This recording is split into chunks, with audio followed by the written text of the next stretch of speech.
Edward Mendell House, and what he had to say in a private meeting with Woodrow Wilson, president between 1913 and 1921, from the private papers of Woodrow Wilson. Quote, "Very soon, every American will be required to register their biological property in a national system designed to keep track of the people, and that will operate under the ancient system of pledging.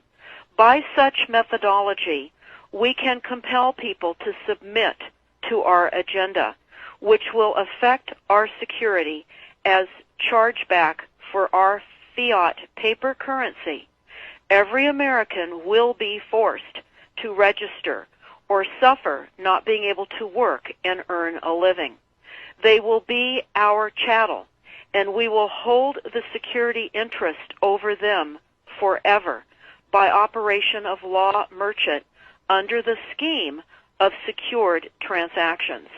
Americans, by unknowingly or unwittingly delivered the bills of lading to us, will be rendered bankrupt and insolvent, forever to remain economic slaves through taxation secured by their pledges. They will be stripped of their rights and given commercial value, designated to keep us a profit that will be none the wiser. For not one man in a million could ever figure out our plans, and if by accident one or two would figure it out, we have in our arsenal plausible deniability. After all, this is the only logical way to fund government, by floating liens and debt to the registrants in the form of benefits and pledges.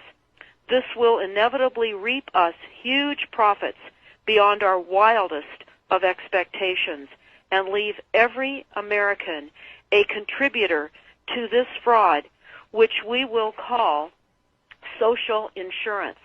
Without realizing it, every American will insure us for any loss we may incur, and in this manner, every American will unknowingly be our servant, however begrudgingly.